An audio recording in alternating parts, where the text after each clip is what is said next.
Let me know when you're ready. Thank you, Daddy. All right, I have your blessing. If making it easy to be an illegal alien isn't enough, government is another way to say better than you.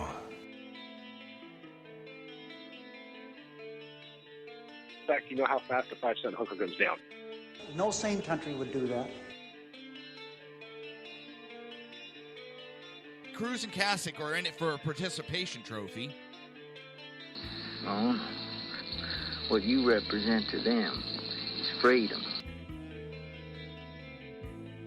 Hosted by the Jersey Boys, Jersey Joe and Crash. Just remember, all hate mail comes to me. The Southside Mutts Show.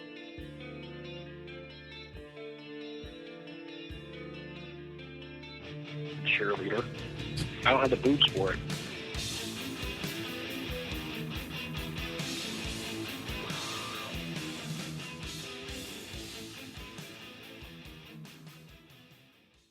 This show contains language that some viewers may find offensive.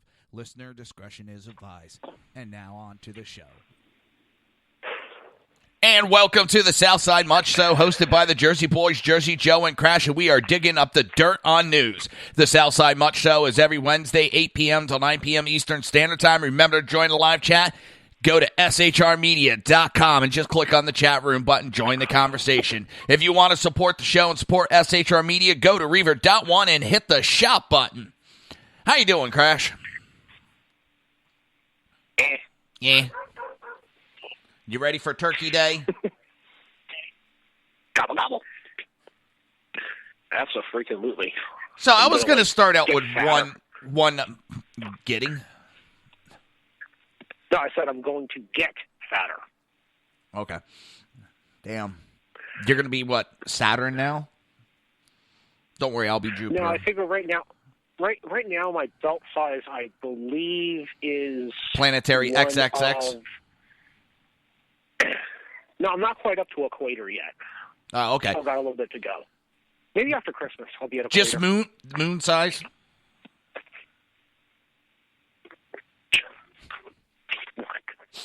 Hold on. Got little one coming. The fun of doing this live, and you got him calling in.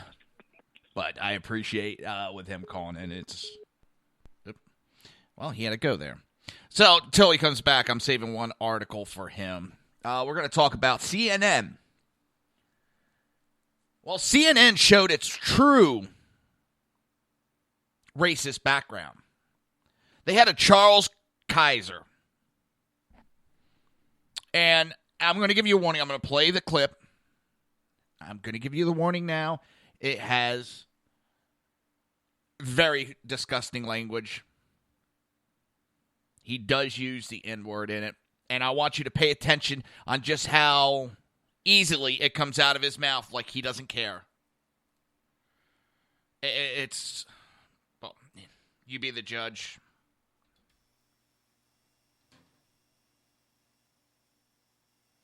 Sorry for that background feed. Let's bring in CNN political commentator and Trump supporter Paris Denard, also Charles Kaiser. Now, I want to point out Paris Denard is a Trump supporter, a black Trump supporter. And it is kind of important for how this guy runs his mouth. Is with us. He's a CNN.com contributor and the author of multiple books, including The Cost of Courage, the story of how one French family fought the Nazis during the Paris occupation. Gentlemen, welcome. And thank you. Charles, let me just begin with you. I mean, now that you're hearing, we're getting some of the information coming out of this New York Times meeting that Trump has disavowed this particular group. Is that enough for you? Well, I'm delighted that Mr. Trump has visited my alma mater at the New York Times and said that he doesn't want to do this anymore, but I want to give him a little advice for the future if he does not want to stimulate the alt-right. First thing, he should never retweet someone with the name White Genocide who lists his address as Jew America. That's what he did in February. He should never ask his supporters again to give the Nazi salute, which he did at a rally in March. Which he never done. Good idea. In July, I think it was a mistake when to did he say retweet that? In March. He asked his Even supporters CNN to raise and questions pledge him their on it. support to his candidacy and promised to vote for him. Okay. There's plenty of video of that.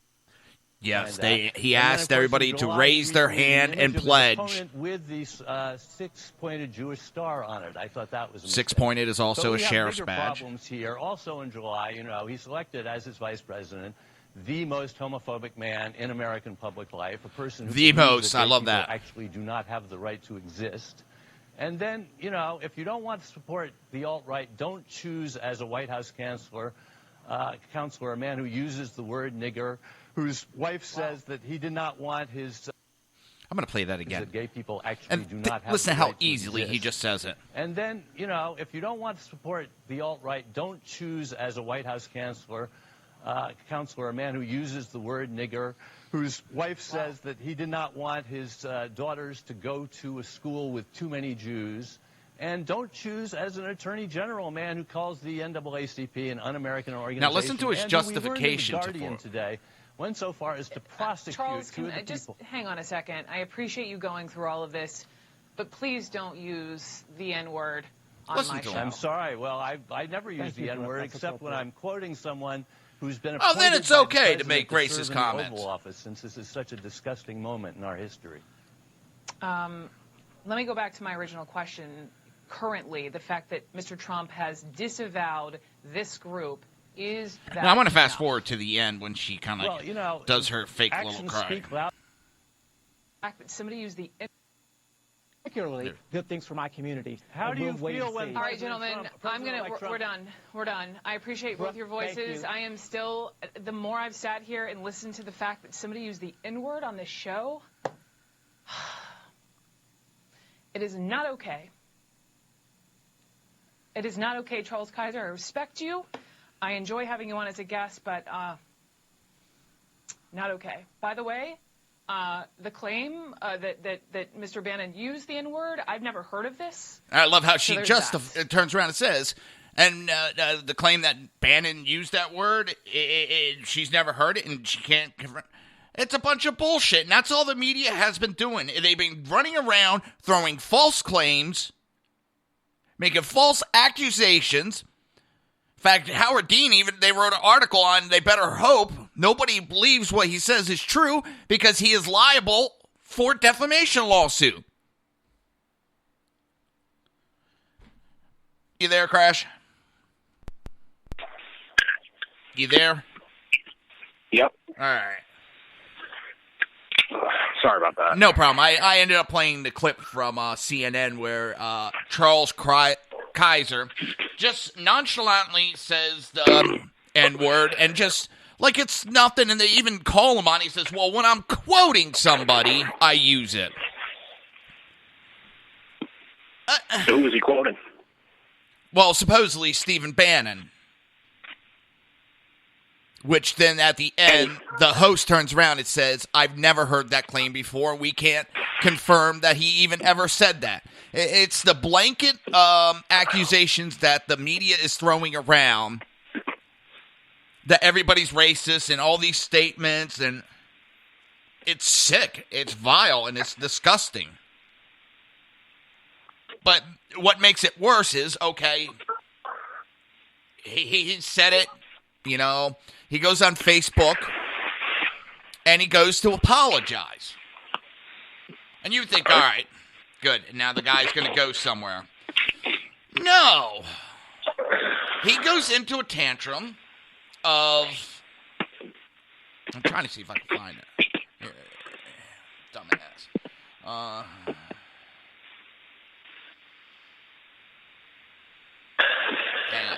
He wants to thank everyone here and on Twitter for having your wonderful support. The friendship shown to me by my black brothers and sister is great big Thanksgiving. What? But in the heat of the moment, I said the word, and he types out the N-word again. He doesn't type N-word, he actually types out the whole word.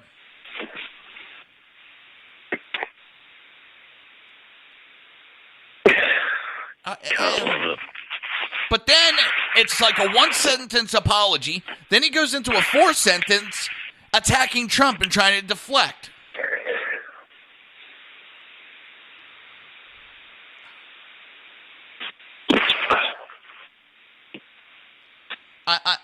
And there's people actually on his feed trying to justify using it. Mm-hmm. So the left justifies their use, but nobody else is allowed to. No, of course not.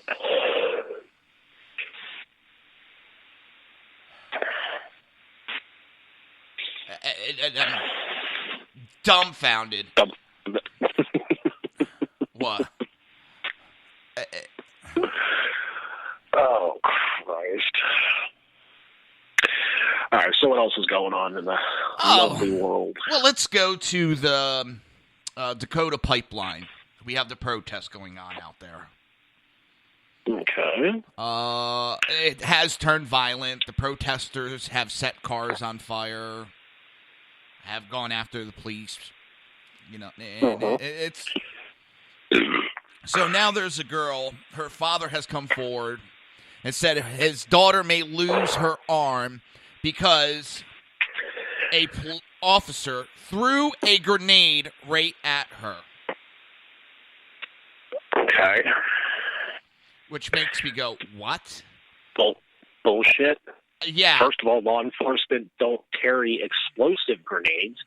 They carry things like tear gas grenades. Yeah, once they go into stuff the like article, that's what they're saying it was. They threw it right at her, and it's done so much damage to her arm that she might lose it. Now, hold on. So wait, hold on. Well, obviously it wasn't a tear gas grenade.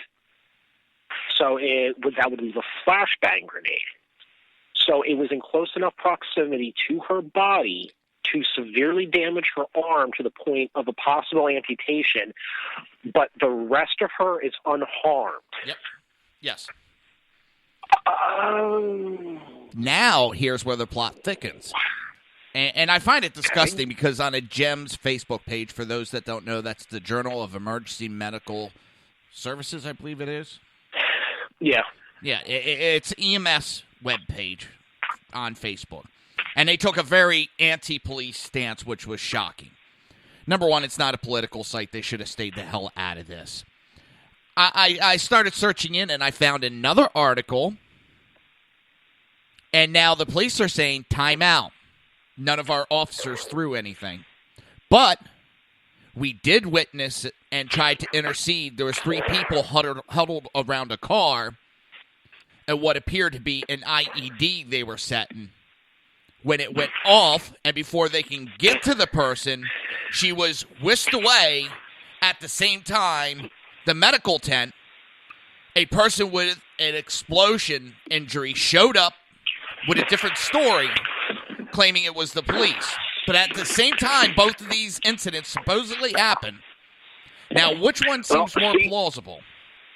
Well, now here's actually a very simple way to determine. Okay, now they're claiming that it was a grenade used by law enforcement.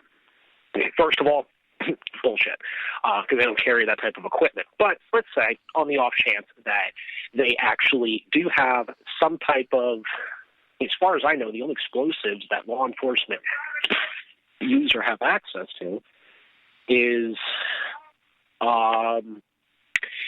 stuff for breaching, for controlled demolition, stuff like that. I'll go through exactly what they have, not to interrupt you. But all of that stuff, they do a thing called chemical tagging. It's all chem tagged, so it can be identified what it was, where it came from, who it was issued, what department it was issued to. I mean, that stuff is traced. It's trackable. So you take the residue, you analyze it, and you can tell right away, is this something that was manufactured commercially? In that case, it's traceable, and they can find out where it came from. Or is it non-manufactured, and it was homemade, which is generally the case with IEDs, because usually they get put together. I'm not going to go into how they're put together, but they are very simply put together, and there would not be a chem tag. Now, and the type of explosion is much different.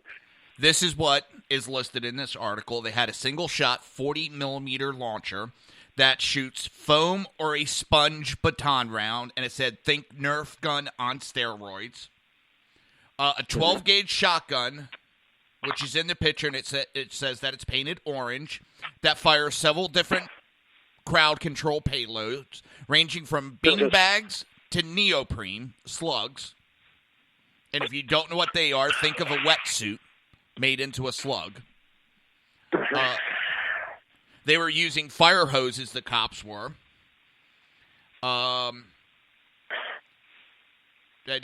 Launchers and tear gas canisters that basically launch something like it's a flea bomb.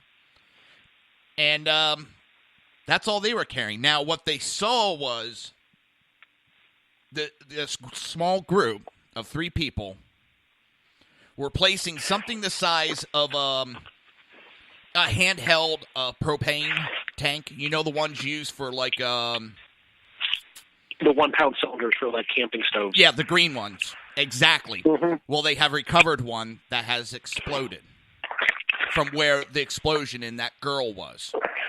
Now, what that does is also the metal can be compared to the metal of the shrapnel in the girl's arm.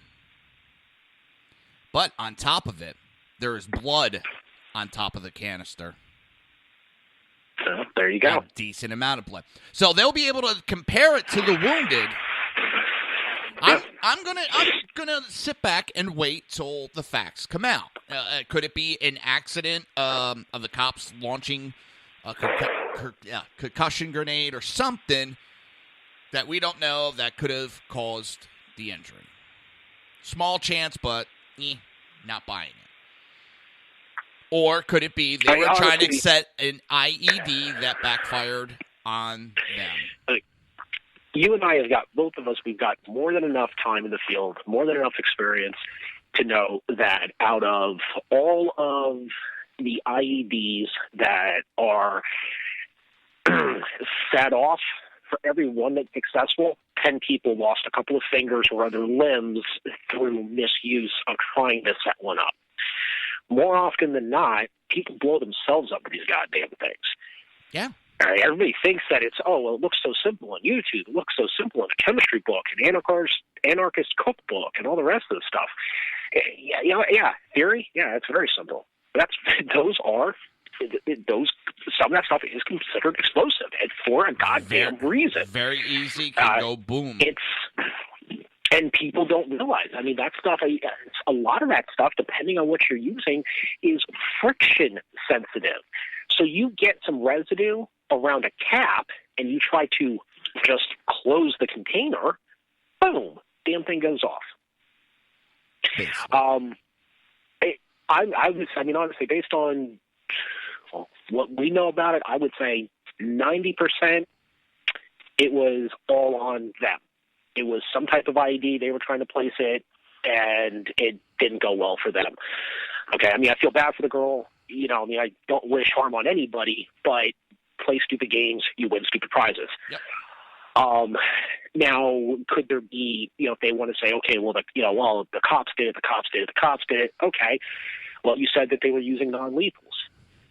Now, for those people that don't know, the reason why the shotgun is specifically orange is because that shotgun is designated as a non-lethal weapon. The only difference is the ammunition that's used. It's the same shotgun that they would use for lethal force, but they paint one orange and the other one remains black because then the officer knows which one has what type of ammunition in it. Now, if they were trying to disperse a crowd, if they were trying to subdue somebody and they fired a beanbag round or something like that, and it hit the device, it struck the device, or hit the person causing them to drop the device, and that caused the explosion, then I guess you could say the cop threw something and it blew up, but get all the facts straight. It wasn't the cop that caused anything. Cops are doing their goddamn jobs. Yeah. I'm really getting tired of people vilifying every single goddamn law enforcement officer out there for the actions of a few bad people. And let's not forget that 90% of these supposed claims of police brutality and police violence have been found to be either false accusations or it was social media and social justice warriors jumping to conclusions about stuff that happened. Very simple. Hands up, don't shoot. Proven in a court of law, that's not what freaking happened. All the evidence states that's not what freaking happened. Yet, everybody still sticks to it. The cop is 100% in the fucking right. Yeah, and the crowds have turned violent very easy. So we're going to change up the subject real quick because I just found an article, and we're going to take it to a light. I don't know if you heard, but a couple weeks ago, during a Bills Patriots game, someone threw a dildo on the field.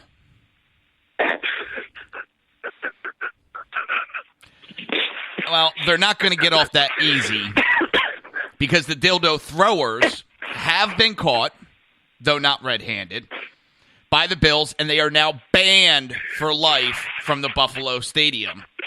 And I have to agree with the executive because they said, luckily, nobody was hurt. None of the players stepped on it and blew their knee out.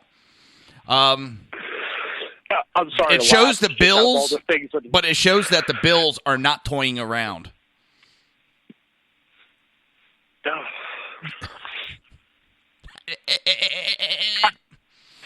Why? I don't understand sitting there going, okay, this is what we're going to do. We're going to sneak a dildo into the game, and when they get close enough, we're going to throw it on the field. Isn't that going to be a laugh? We're going to throw a dildo on the field. Now here's the question. What's the defense going to be? Because if they turn around and say, well, the guy was just, he or she was agitated and it was a heat of the moment thing, then the person just walks around with a dildo with them all the time? I know. They're saying that they snuck the accessory from his girlfriend's Halloween costume into the stadium simply with an extra pair of pants.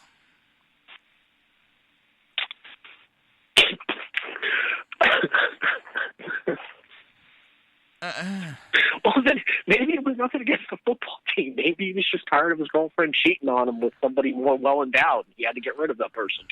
I don't know. Like I said, just the Bills aren't toying around, are they? No, and I mean, in all honesty, good for them. I mean, I'm glad they are taking the You don't get that joke, do you? So, that joke's going over your head. Sex toy? Oh, here's it. No, that was thrown on the field.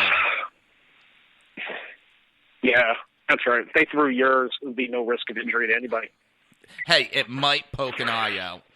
Did somebody drop a Tic Tac? A Tic Tac could knock an eye out. With enough force. Oh, okay, sticking with this topic of discussion, I went on YouTube and found most of one of our famous comics' HBO stand-up routine, including the take it out of the box part. Oh, yeah. Take it out of the box! Take it out of the box! Yeah. Oh. All right, we got 7 minutes. I'm going to leave that other article until after the break for us to talk about. But I do want to talk about Hillary Clinton. Her staff is talking about challenging the election results in Wisconsin, Michigan, and Pennsylvania. And now Jill Stein, the Green Party candidate, is raising money to push for an election recount in those 3 states on behalf of Hillary. Now, correct me if I'm wrong. They're running out of time to even try something like that. They only have until like 25th or 28th or something like that. I mean, it has to be done by the end of the month. I forget what state it is. One state they have until Friday. Then you have another state is Monday, and then the last state is Wednesday. And I'll pull that article up.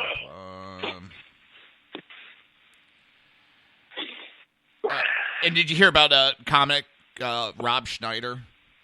He said that he hasn't seen the Democrats this upset since they freed the slaves.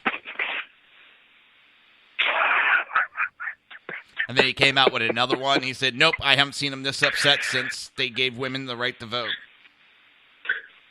Oh, wow. But you know what? He's dead right, because all the party that has behind all of it has been the Democrat Party.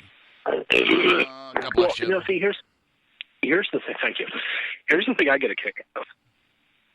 2 things, actually. One, Everybody's all up on this whole thing now that, this isn't the will of the people. The will of the people is the popular vote, which she easily won by a landslide. California. So she should be the president because that's the will of the people. The true will of the people is the popular vote. Well, okay, if that was the case, then past presidential elections, we should have gotten the runner-up, because this isn't the first time that somebody's lost the popular vote. That's the whole reason behind the Electoral College, because it's not just representing the people that are voting, it's representing the will of all Americans, including those that either choose not to, and that's something I get a big kick out of, is a lot of people yelling and screaming in the streets. They get interviewed. No, I didn't vote. I couldn't back either candidate. Yep. But I still would have preferred Clinton. Well, then shut up. Because they're out there being paid. Now, here's the funny part. Josh Earnest spoke about it today, the president's press secretary. And he said that the Obama administration will not be backing this, and they want to see Hillary just drop it. They don't want nothing a part of it. And they don't, because it would if they try to get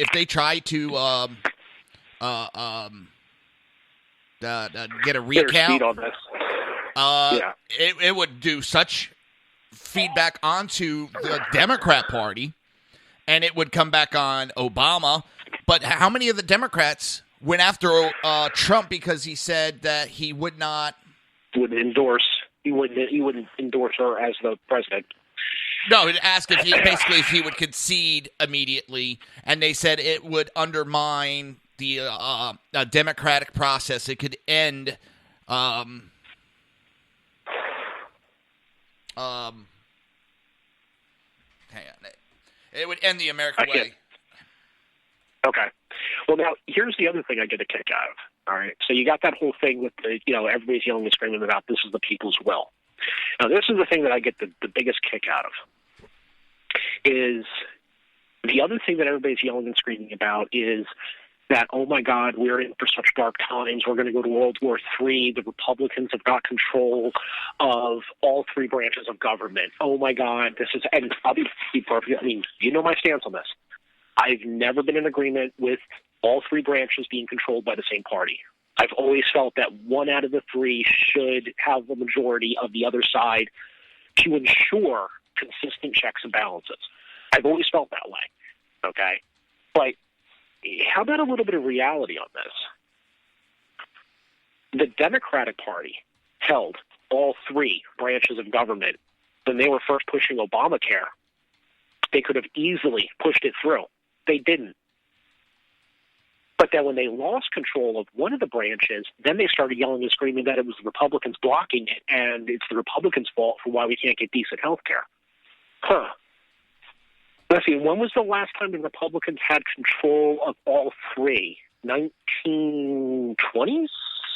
I think it was. Wasn't it sometime in the early 20th century? What, for when last time the Republicans had control of it like this? Yeah. It would be, I believe it was 1928 was the last time, almost 100 years ago.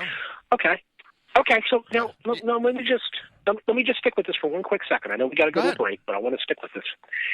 So everybody's worried that, okay, we're going to go to World War III. The country's going to get destroyed. We're in for such dark times. Let me think about this. In the late 1920s, that was the last time that they had control. I don't remember going to war because the Republicans were in control. I do remember we went to war in before 1920. It was called World War I, and the Republicans didn't have full control then. And then we had a second World War, and that's right, yeah, the Republicans weren't in complete control then. Yeah. And then there was Vietnam, it's Korea. Let's see, what else do we have here? Desert Shield, Desert Storm, Afghanistan, Iraqi freedom, enduring freedom. Gee, Republicans didn't have control of all three branches throughout any of that. Yeah, exactly. Or not. The stock market crash. That must have been... No, stock market crash was early 1920s. Well, the stock market's going to crash it's going to crash as soon as he got elected. Remember they said our market would drop? Yep. Oh, yep, wait a and minute. that's the reason why stocks have been going up. Oh, but that, and I'm serious, I saw it today, that has nothing to do with Trump.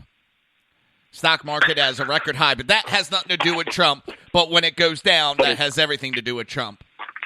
Yep.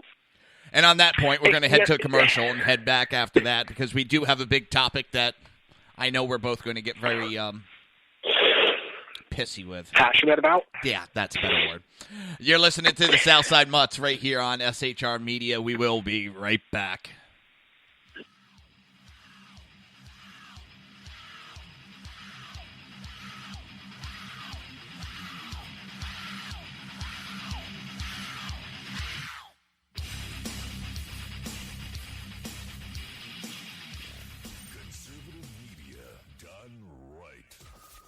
Listening to the SHR Media Network. Hey, it's Sean from the Sackheads Radio Show, also one of the owners here at the SHR Media Network. Are you opinionated? Have you ever wanted to do your own show? Have you ever heard somebody like the Sackheads and go, yeah, I could probably do that better? Well, now's your chance. Send me a 5-minute clip at sackheadsradio@gmail.com, and maybe you can be part of the SHR broadcasting team. sackheadsradio@gmail.com. Now, Brownells, we know you may have only one shot to harvest that trophy, so we have thousands of accessories and replacement parts to improve your chances. We know how much you love to shoot, so our Gunsmiths articles and videos will help you do more and get more out of your guns. We also value your hard work and money. That's why only Brownells backs up everything we sell with a 100% unconditional lifetime guarantee. Brownells, the world's largest supplier of firearm accessories and gunsmithing tools. The bloviating Zeppelin. He's big-footed enough radio shows to last a lifetime, courtesy of Sean, Clint, Ken, and Jersey Joe. Now it's time for him to waddle on his own 2 feet. Via the glorious SHR Media.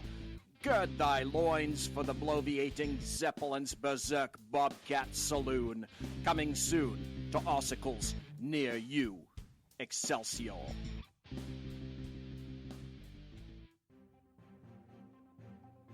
Breaking news. According to the latest report coming out of SHR Media, a merchandise store to support both the Reaver of Common Sense and SHR Media has just been unleashed to the general public.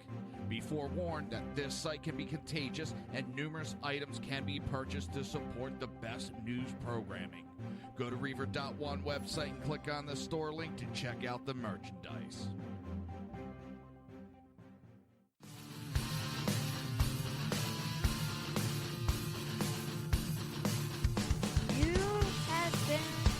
Listening to Reaver of Common Sense, hosted by my dad, Jersey Joe.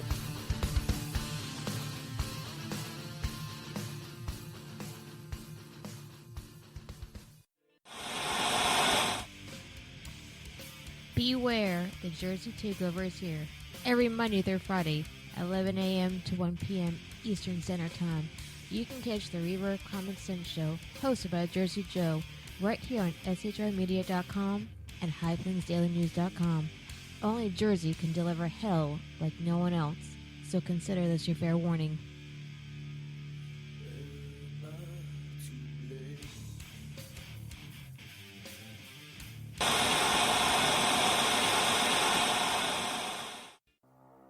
In a world controlled by corrupt politicians, You got a business. That you didn't build that. a team of ordinary men emerge from the ashes to give voice to the voiceless and hope to the hopeless. Sackhead Sean. Dude, I'm not saying cow for the stupid pro. Sackhead Clint. All good friends of ours usually show up drunk. Also starring Sacco as the producer. I'm a little bit drunk, cause I'm drinking. They are the Sackheads Radio Show. every Wednesday at 8 p.m. Pacific on shrmedia.com.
didn't know who they were, but we knew that they existed within our society. So for the safety of everybody, they made a decision to round up everybody of that ethnicity and lock them away for a little while until they could figure out a better course of action. They did it out of fear. Well, I wasn't alive back then. I'm not going to, really endorse or condone or attack them or anything else on that. But what I will point out is I was alive during the last attack on this nation. I was there. And let's see, we had a Republican president at that time. We had a greater loss of life than Pearl Harbor. We had a shitload of scared people. We had a lot of people worried about our security. And we had a basic demographic, yet again, of the people that did this. We also knew that they had associates in the United States. We knew that they had associates here that were helping them. And gee, let's see. How many internment camps sprung up? None. I'm trying to remember. How many football stadiums got filled up with Muslims and people of Afghanistan and Pakistan descent? I can't remember any. Now, I remember, we did do a lot of overreaching with some domestic security issues, and there was a lot of issues with wiretapping and all the rest of that stuff, and okay, fine. NSA definitely overstepped some boundaries. But, let's see. So we had a Republican president that actually, given the situation, would have had, pretty much based on past precedent, could have very easily instituted it, yet didn't. And actually didn't even immediately go to war. We didn't even immediately declare war on the spot. Because I remember that was one thing he caught a lot of flack for. Now, I know there was a lot of jokes going around in the station at that time about, if we had a female president, I mean, she would have gone right over there right away. And then, of course, the counter to that was, yep. And if it had been that time of the month, would have pushed one button and the entire world would have ended. Sexist. Grab her by the hand. Got you there. But the thing is, this is only a rational fear. The fact of the matter is, nobody truly knows what Trump is going to do. No, and exactly, okay? exactly. And honestly, that I think is what is scaring most people, because he's not a puppet boy. He doesn't owe favors to anybody. Yeah, but did you see his polls? Did you see his poll numbers? They've gone up. I know. He's over 50% approval already. The thing is, he doesn't owe anybody anything. Yeah. So where people might be worried. Now, am I worried about certain, things that we have in place already and how he's going to change things, what impact that'll have on society, what impact that'll have on my family? Am I worried about that? Yeah, I am. I'd be lying if I said I don't worry about that. Don't worry about what politicians do down there in that, city. But I approve of the guy. I would be part of that 50%. The fact of the matter is, I don't know what he's going to do. And I want to find out. Because regardless of what I might think about him personally, he's a fucking phenomenal businessman. And if he runs this country the way he runs a business... we're going to be prospering. And everybody wants to throw in the couple of bankruptcies he's had. Well, how about we go ahead and we throw in all the successful businesses he's had? Yeah, he's like at a 95%. 98%. Yeah, it's something ridiculous like that. Success rate. That's a better success rate than any politician in this country has ever had. At how many jobs do politicians create? Now, there was a point that one person had made about Trump. And they said, well, okay, well, if he's so high and mighty and he's so great, he's going to bring jobs back, then why doesn't he put his money where his mouth is and close down some of his overseas companies and bring them here? He obviously just was about the money, but he's going to yell and scream about everybody else. And it took everything I had to very calmly respond to that with, how do you know he's not going to do that? The whole system has been set up over the past 20-plus years to shift all the jobs out of the country, to to keep the company profitable and to be competitive with the world market. Okay, so the government set it up so that the only way a company could survive was to go overseas.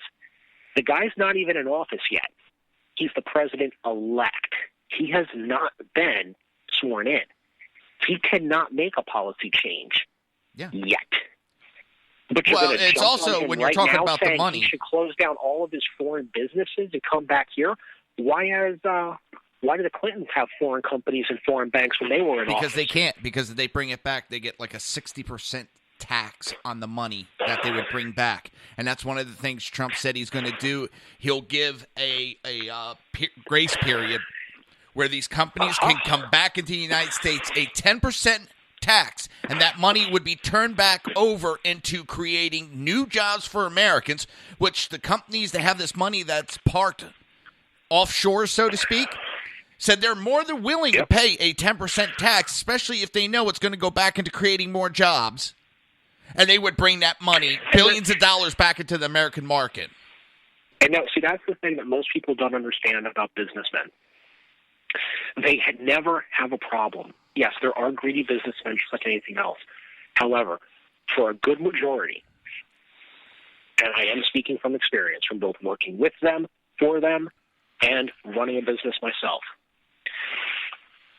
they would rather invest the money into their company in one way or another, or into expansion into another company in one way or another. Yes, that does generate more money for them because the company can do more product, but it also generates more jobs, and it generates more local economy for society.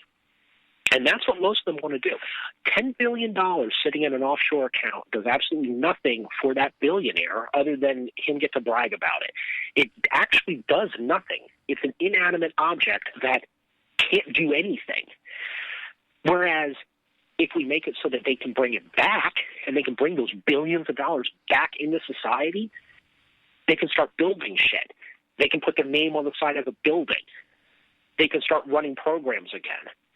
They can start hiring more people. They can develop a new American product. That's what a businessman's about.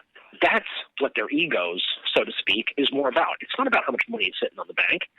It's about the bragging rights at the fucking club after hours. Yeah.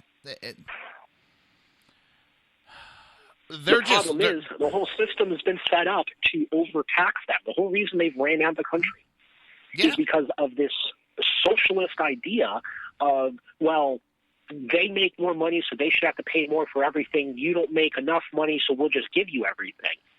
You know what? They got tired of it. So they said, fine, you want to take fucking 70% of everything I make because I'm good at what I do. You think you want to take 70% of it, and it's not going back into the local economy. No, it's going to government programs someplace else, or it's getting sent overseas to the fucking country to help them out. These companies said, no, fuck this shit. I'm not doing this. I'll go overseas. Then I can actually use my money, the way that I see fit. The corporate tax is it's fucking not ridiculous about them in not this wanting country. to pay taxes. Right and now, it's not about them not wanting to pay it. It's the fact that it's unfair. Right now, it's something like 65% these quote-unquote rich people are paying.